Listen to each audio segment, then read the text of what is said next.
Most people think that the key to staying warm outdoors is more layers, more jackets, more insulation, more coverage, more. But that is simply not true. Experienced backpackers know this to be true, and it's something that takes years for other outdoor enthusiasts to fully understand. You don't need Antarctica levels of insulation. You don't need hand warmers or tips and tricks to stay warm. It's simply optimizing your layering strategy, which we're about to talk about right here, and it can save you weight and it can save you money. Before I understood this concept, when I was a teenager, I was hiking with like every layer I had on, just like this. I was hiking with my family. We got to a spot and we stopped, and I was freezing, and I couldn't get warm. Everyone else was fine. They're looking at me funny. You know, we're there for about 30 minutes and they're still totally fine. And I am like curled up in the fetal position on the ground, just so cold while we were staying at this particular spot.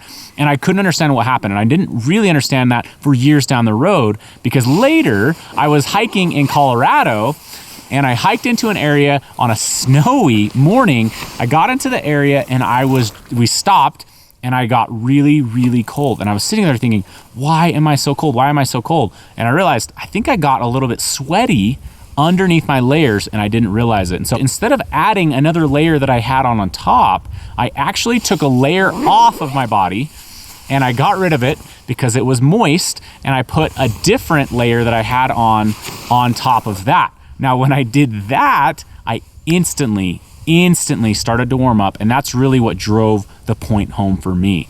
The problem is people, all outdoor enthusiasts, they start off thinking that they need more insulation, particularly when they're mobile in the backcountry. So the real key to staying warm is to basically never hike with insulation on.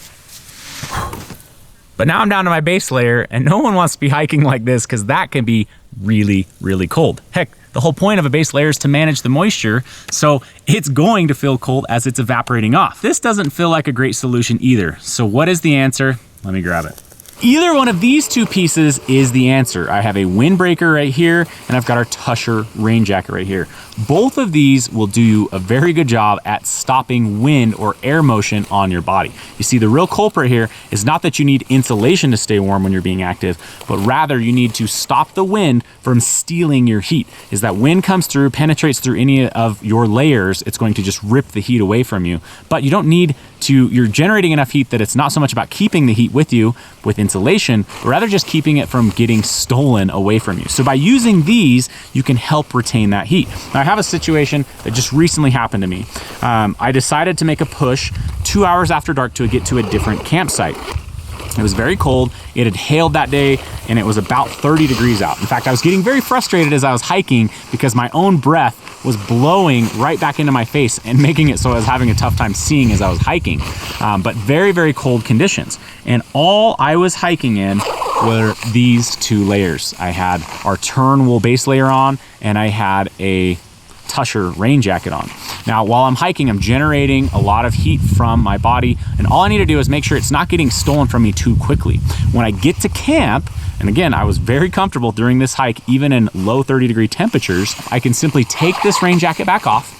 Any moisture that's built in on the inside or clinging on the inside will dry extremely quickly because there's nothing here to hold on to that moisture. And then I've just got my base layer that may be slightly damp. And that's very easy to change or to swap once you stop where you're going. Plus, taking two of these is very, very low weight penalty compared to taking multiple jackets. But if I was to get moisture inside some of these pieces, it's much more difficult to dry them out. A lot of times it takes a lot of body heat or some sunlight in order to dry those out. Not getting those layers dried out fully basically keeps you in a coffin of cold. But most often the mistakes that I see people do is they think, I'm cold right now, I want to hike in this insulation. And a few steps down the trail, they start sweating, and pretty soon that sweat is accumulating and they're getting colder and colder, especially when they pull those layers out later and they're still damp. So you're probably asking, how does this save you money like I promised in the very beginning? And the simple answer is you don't need to buy all 6 of those layers just to stay warm in some of these conditions. By simply using the layers properly, you're going to stay very, very comfortable on trail. Now, I have this on, this insulating piece. I can also now, because this doesn't retain moisture and get wet, put this on over the top, and I've added some additional temperature. So next time you're out in the woods and your buddy has every layer of clothes on possible, check and see. My bet is that deep inside of there, there's probably a moist layer keeping him cold. Now let me know what you think of this tip. Drop it in the comments, your thoughts on this particular one. Make sure you're subscribed, and we'll see you guys on a future video.